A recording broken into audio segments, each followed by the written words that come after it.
question, est-ce que vous avez déjà vu une boîte passée à laquelle finalement vous avez dit non, qui était un beau succès? Est-ce qu'il y a des regrets ouais. Alors là-dessus, je suis... Qu'est-ce qu'à l'époque vous avez fait pour prendre cette décision? Alors, j'ai un exemple très précis que je vais vous donner et il va vous paraître évident. Mais là-dessus, c'est vraiment le cœur. La question que tu poses, c'est le cœur du sujet de l'investisseur. C'est-à-dire que dans quelques années, on publiera sur Isaïe une page qui s'appellera l'anti-portfolio et qui sera toutes les boîtes qui ont réussi à qui on a dit non. Et Bessemer le fait, Bessemer Venture, vous pouvez regarder leur site, il y a Cisco, Amazon, eBay, toutes les explications pourquoi c'est nul. Et je trouve que c'est extrêmement bien ce qu'ils ont fait. Nous, on n'a pas assez de recul aujourd'hui sur Isaïe pour dire en 2011, on a refusé cette boîte et c'est une star absolue. Et donc, mais on le fera, je ne sais pas quand. Peut-être qu'en 2016, on commencera à avoir un logo où on dira on a été vraiment con, on a dit non. Et dans ma vie d'investisseur, j'ai raté Criteo en 2006.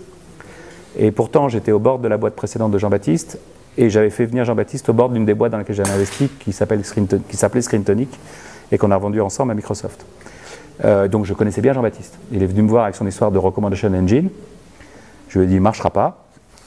Il m'a dit, je lève 3 millions. J'ai dit, ouais, d'accord, mais dans un truc qui ne marche pas, t'as beau être très bon, je ne vais pas mettre 3 millions dans un truc qui ne marche pas. J'ai pas mis les 3 millions et c'est devenu Criteo. Ils ont évidemment fait totalement autre chose que ce qu'ils m'avaient dit. Ils ont commencé à découvrir le retargeting 1 an et demi plus tard. Donc pendant 1 an et demi, d'ailleurs, il le raconte très bien, Jean-Baptiste, il ne savait pas où il allait, quoi. Il avait juste la lucidité de dire, ça ne marche pas. C'est déjà pas mal. Parce qu'il y a certains entrepreneurs qui auraient pu s'entêter en disant, mais je suis sûr que mon idée initiale était bonne et je continue, puis à la fin, plus de cash, et dead. Lui, il s'est dit, non, ce truc-là ne va pas marcher. J'ai testé le marché, ça ne marchera pas, il faut trouver autre chose, etc. Et c'est venu d'ailleurs par Price Minister, l'idée du retargeting, presque par hasard. Hein. Je vous raconte l'histoire, c'est assez marrant. Il va voir Price Minister pour lui présenter l'histoire de Recommendation Engine sur le site. Mathieu dit ouais, ça serait bien. Mathieu, c'est le patron marketing. Et Justin dit on ne touche pas à mon site. C'est le CTO. Il dit moi, ma roadmap, elle est pleine pour 1 an, je ne rajoute rien sur mon site pendant 1 an. Et Mathieu, qui est un malin, il dit bon, on ne peut pas toucher au site, c'est un peu embêtant, mais nous, on a plein de bannières d'affiliation, etc. Tu ne sais pas faire un truc sur les bannières d'affiliation. Et c'est comme ça que le machin de Criteo est parti, presque par hasard. D'accord ? J'ai raté Criteo. Ah, ça, c'était un moment fort de l'interview. Et du coup, là-dessus, juste l'enseignement, c'est quoi? C'est qu'il fallait parier sur l'humain, ouais. Sur sa capacité à rebondir. Ouais. Alors, très clairement, d'ailleurs, il y a des investisseurs à Paris, comme Idinvest, par exemple, qui se sont fait comme un critère quasiment déterminant dans leurs investissements, de dire le gars l'a déjà fait, il a déjà eu quelque chose de décent, un succès décent, etc. Quoi qu'il fasse, on refinance. Il y a du flair. Le gars saura trouver son chemin. Moi, chez Isaïe, je n'ai pas trop à voir ça parce que un serial entrepreneur, il va sauter la case Isaïe. Moi, je fais des tours de table en gros d'1 million d'euros.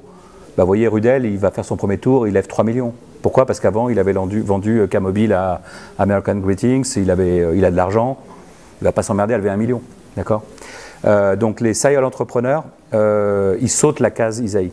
Mais c'est clair que dans la Silicon Valley, typiquement, c'est un critère qui permet à des gens de lever de l'argent beaucoup plus vite sur un mauvais projet qu'ils vont transformer peut-être en bon projet, simplement sur leur background, sur le fait qu'ils aient déjà fait une boîte, qu'il est déjà vendu à Google, qu'il est déjà vendu à Facebook, etc., etc.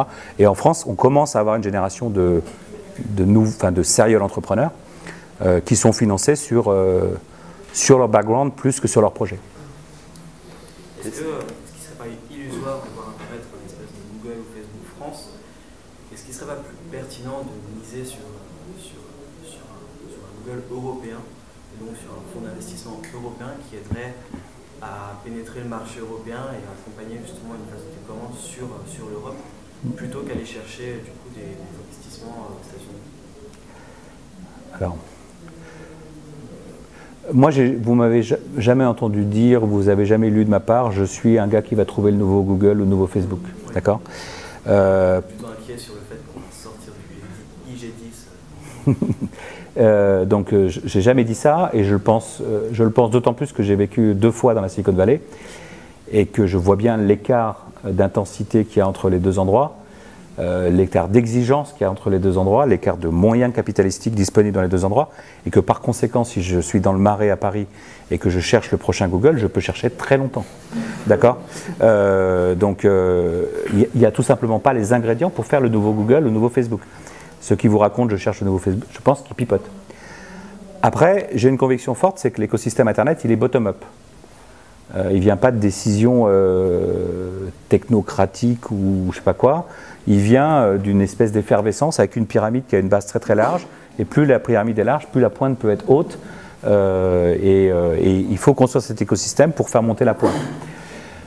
Ce que tu décris, ça ressemblerait à Orange fait un deal avec Vodafone, Telefonica, lance un moteur de recherche, etc., met 100 millions sur la table, ou 300 millions, ou 500 millions, et l'utilisateur, à la fin, il déteste. Voilà. Donc ce serait 3 ou 500 millions à la poubelle. Mais... Le sens de la question, c'est plutôt justement sur cette phase de création de l'écosystème, est-ce qu'il ne serait pas plus intéressant de créer un écosystème européen, mais basé... Il est européen, l'écosystème. Il est juste tout petit par rapport aux US.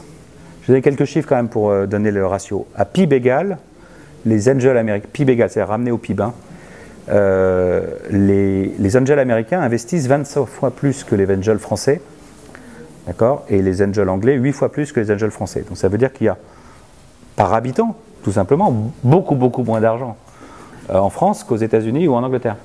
Et les VC américains investissent 8 à 10 fois plus que les VC européens, et dans les pays, on est pas mal en France en VC. Hein. On est en termes de destination d'investissement, pas de l'endroit où sont les fonds, mais l'endroit où on met l'argent.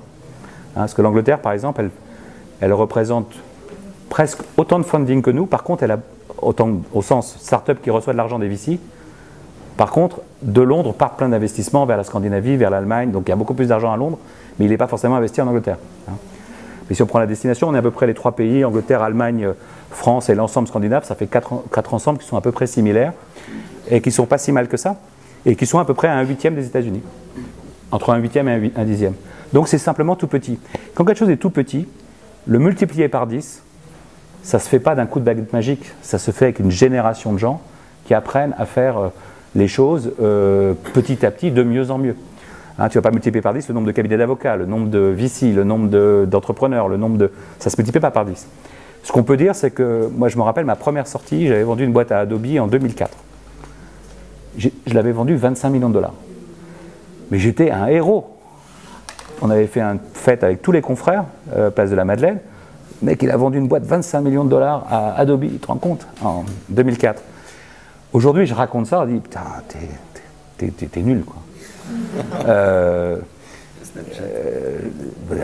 Criteo, 2 milliards, bon, tu nous feras un truc à 500 millions de dollars, on commencera à te regarder, mais enfin en dessous, tu vois, bon. Non. Petit à petit, c'est comme du saut hauteur, on met la barre de plus en plus haut. Et l'écosystème est capable de mettre la barre de plus en plus haut. Donc aujourd'hui, la génération 2004-2008, on a montré qu'on était capable de monter des boîtes qui valaient quelques centaines de millions d'euros. Les Priceminister, les Mythiques, les Sologer, etc. Et puis, j'oublie Free qui a une histoire complètement particulière, hein, qui est une histoire vraiment unique. Mais maintenant, Criteo montre qu'on peut créer des boîtes qui font plus d'1 milliard de dollars. Et je pense que l'écosystème est mobilisé pour faire ça. Pour faire Criteo, c'est 19 ans après Business Object. Hein. Ben, en espérant que la prochaine, c'est en 2015, pas en 2014 plus 19. Mais Criteo, il y a une grosse phase américaine aussi. Oui, mais ça n'empêche pas. Ça n'empêche pas. Il y a une accélération aussi à partir du moment où ils ont pénétré le oui, mais je prends un... Blablacar, c'est pas forcément un très bon exemple parce que le marché US n'est pas très adapté au covoiturage. Le covoiturage, c'est un métier où le bon concurrent, c'est le train. Et aux US, ils ne prennent pas beaucoup le train. Donc, par définition, ce n'est pas un bon pays. Mais un covoiturage présent dans 27 pays qui lève un tour de 30 millions d'euros, il peut aller en bourse 1 an plus tard ou 2 ans plus tard pour 1 milliard. D'accord ? On sait le faire. C'est faisable. Voilà. Donc voilà. Donc le niveau d'ambition de l'écosystème, il augmente petit à petit avec les ans. Mais ça ne peut pas être des effets quantiques. Google vaut 300 milliards. Donc, vaut 150 fois Criteo. Donc vous voyez bien que pour faire Criteo, qui est le point le plus haut aujourd'hui de notre écosystème, pour arriver au point Google, il y a encore un fois 150. Quelles sont vos stratégies de sortie justement? Comment, s'il n'y a pas d'IPO par exemple, Alors, IPO, c'est un sujet que les VC ont plus ou moins évacué de leur tête, sauf trajectoire absolument exceptionnelle. Mais c'est rarement, si vous relisez l'investment paper d'un VC, vous trouverez rarement IPO comme plan A. D'accord ? Aujourd'hui, on va considérer l'IPO soit comme un plan exceptionnel, genre Criteo, soit comme un plan B sur des sujets de financement pur, mais en sachant qu'une petite IPO, c'est une impasse. Hein. Une petite boîte cotée en bourse, elle est vraiment, vraiment pas bien. C'est horrible, c'est le truc le plus horrible qui puisse arriver. Cotée en bourse avec une cotation minable, des analystes qui ne comprennent rien, un cours qui dévisse, pas de liquidité, vous êtes stuck de chez stuck. D'accord ? Mais c'est une façon de dire c'est la bourse qui a financé, c'est plus moi qui ai financé. Bon, pas terrible. Donc c'est très très rare qu'on mette l'IPO comme un scénario, machin. Le bon scénario dans le VC, c'est ne pas avoir à vendre la boîte, mais qu'elle se fasse racheter. Et c'est très différent de se faire acheter que de vendre. Et pardon, moi j'ai un fichier pour vous, devant vous. Vous intervenez dans les premières levées de fonds de VC, après le Business Angel.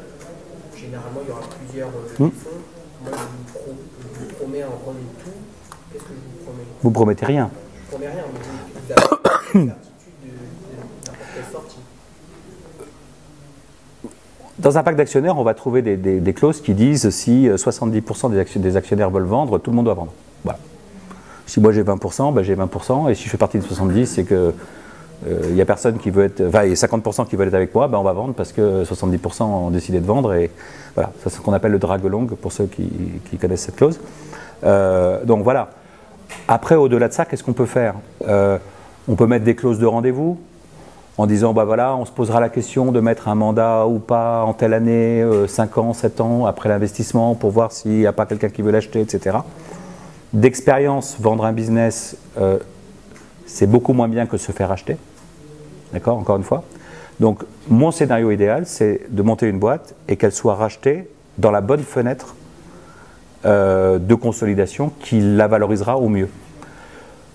En général, l'entrepreneur, il n'est pas forcément contre ça. Et quand il est surpris par ça, et qu'il s'assoit en se disant, voilà, je pèse mon job de CIO, mon patrimoine personnel, l'offre qui m'est faite, le temps qu'il faudrait pour avoir à nouveau le même prix sur des multiples débits, bon, ils disent, c'est peut-être pas idiot de vendre. D'accord ? En tout cas, dans beaucoup de cas. Mais souvent, il y a plusieurs levées de fonds. Oui. Vous sortez au prochain. Non, non, non, on remet, nous. Vous remettez. Quand quelqu'un vient pitcher, en fait, lui, il demande de l'argent, il donne ses objectifs, pourquoi il veut de l'argent, mais il ne parle pas de l'étape d'après. L'étape d'après, on est associés, donc on va la vivre ensemble. Oui, mais il n'a pas à vous dire, voilà, là, je lève 2 millions. Non, mais même nous, on lui pose la question. Je pense se lever 10 donc. Ouais, en fait, c'est. Alors, c'est. Non, mais c'est. Je vais prendre l'exemple. Si l'investisseur veut savoir ça. Non, mais il sait qu'il ne peut pas savoir. Voilà. Non, si le gars dit 1 million et je suis break-even et je monte à 100 millions sans lever d'argent, le gars n'est pas très réaliste. Donc, on va sans doute pas investir dans un mec pas réaliste. Okay, si le mec dit 1 million, je sais que je tiens 1 an et demi et que j'aurais monté le chiffre d'affaires de façon significative, mais vraisemblablement, il faudrait un tour important pour vraiment accélérer. Mais je ne sais pas encore quelle est la taille du tour, ça me paraît logique qu'il ne sache pas encore. De toute façon, la taille du tour, elle dépendra de ce qu'il aura fait dans ces 1 an et demi et de la traction qu'il aura eue. S'il a eu une traction modeste, ben, il aura 1, 2 millions. S'il a une traction exceptionnelle, il aura peut-être 10. Je prends l'exemple de Blablacar. Blablacar est profitable en France. Si on avait décidé de ne pas lever d'argent en fin 2011, et on s'est posé la question avec Fred, hein, de ne pas lever d'argent, ben voilà, on avait un business profitable, et puis on était champion du monde de France de covoiturage. Bon, voilà, on a dit, bah non, on va lever de l'argent. On a vu qu'il y avait des gens qui étaient prêts à mettre 10 millions de dollars. Bah, 10 millions de dollars, on peut faire pas mal de pays. Bon, on prend les 10 millions de dollars, voilà. Mais peut-être que si on avait trouvé que 4 ou 5 millions, on n'aurait pris que moins de pays et puis on aurait été un peu moins ambitieux. Mais 1 an et demi avant, j'étais incapable de dire quelle serait la trajectoire de Blablacar, et Fred aussi, il n'était pas capable de dire. Mais donc en tant que financier, quand un entrepreneur vient, il ne peut pas vous certifier de sortie et c'est pas à lui de vous dire ben, je vous demande on est associés, d'accord? Et on n'est pas innocent. Non, mais je veux savoir l'approche que...